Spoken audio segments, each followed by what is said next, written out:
So I was watching the Barcelona-Inter match the other day, just enjoying the amazing and chaotic back and forth between two clubs, desperate to make the Champions League final. And around the 24th minute, Lamine Yamal shrugged off Thuram, went past Mkhitaryan, and stood up Bastoni before slotting home a beautiful shot off the post. As I was marveling at his incredible goal, the commentators mentioned his age. 17. It was around that moment when I realized something.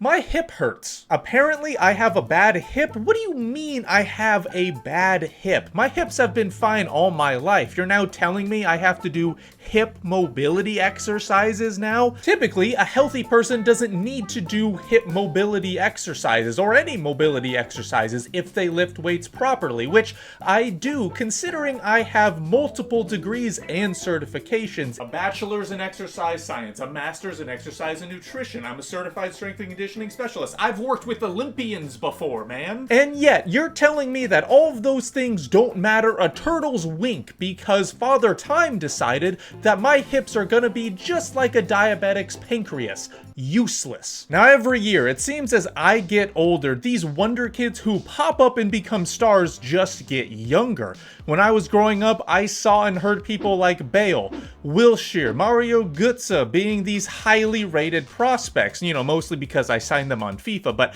I watched their YouTube compilations afterwards, okay, so I knew ball. The thing is, while some of these players did have great moments or even great seasons at that young age, like Wilshere versus Barcelona or Mario Götze during the 2010-11 season, I thought that for the most part they were just anomalies, or maybe I thought that because I didn't realize that they were so young while I was younger. But now there's players like Mbappe who have won the World Cup at age 19, Ethan Nwaneri making his senior debut in the Premier League at just 15 years old, or Kevin Sullivan signing for Manchester City and making his senior debut at 14 years old.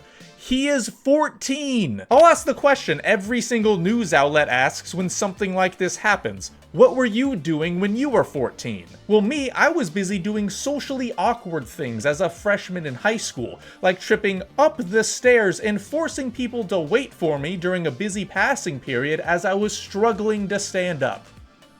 I was not popular. But let's start with the biggest example of these whippersnappers suddenly making the sport a nursery, and that would be Lamine Yamal.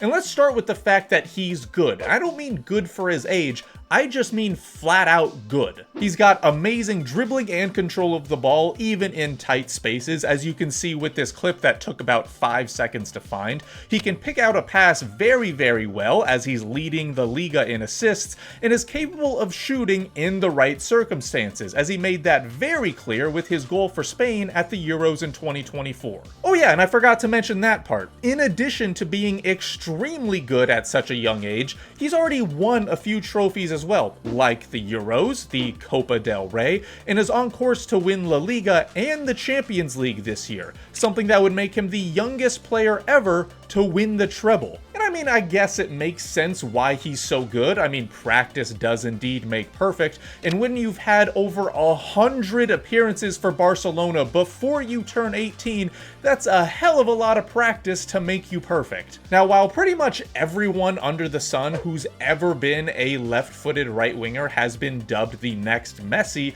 Lamine Yamal is arguably the closest that we've seen.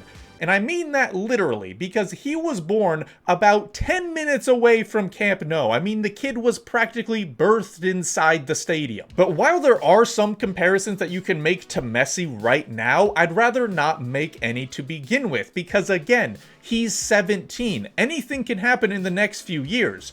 But what I will say is that I've never seen a player reach 100 appearances for any club, let alone Barcelona, before they've turned 18. But here's the thing. Lamine Yamal, while being the prime example of this damn youthification of the sport, is not the only young gun playing for Barcelona. Let's take a look at their starting lineup against Inter in the Champions League, and need I remind you, this is the semi-final of the Champions League. You got Gerard Martin, who's 23 and started at left back, Pedri, who's 22 and started in the midfield, Pau Cubarsí, who's 18 and started at center back, 21-year-old Fermin Lopez and 20-year-old Gavi coming on as subs, and of course the 17-year-old phenom Lamine Yamal. That's not to mention all the other players who are still a year or two away from their prime, like Ferran, Olmo, and Koundé. And let's not forget all of the young players who are still hurt, like 21-year-old left-back Balde, 21-year-old midfielder Marc Casado, and 17-year-old midfielder Marc Bernal. This dude is literally a month and a half older than Yamal. What is happening at Barcelona right now? Now, part of the reason why these guys make me sad is that they remind me of the existential dread that time is looming over all of us and will stop at nothing until we all perish. Everything we love, including ourselves, are getting older and we'll never get to experience the carefree moments as a child ever again.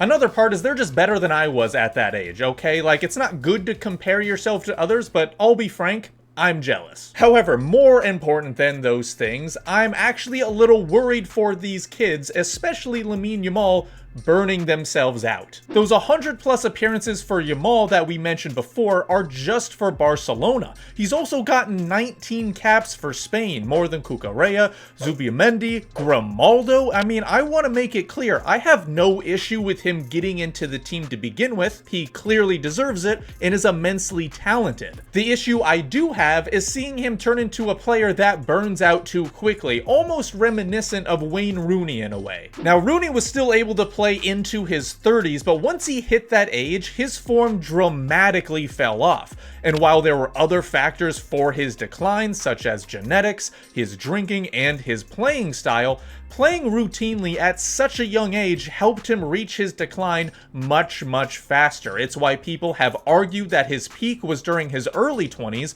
when typically a player's peak is during their mid-20s, between ages 25 and 27. Similar things can be said about Eden Hazard or Raheem Sterling, who both started their careers at early ages, and it doesn't really get any better when you realize that the current players are going to be playing more games than their counterparts from a decade or two ago, with more matches being introduced into UEFA club competitions, and then there being more international competitions in general, like the Nations League. Remember that meme of Pedri before a Spanish match? He was 18 years old in that photo.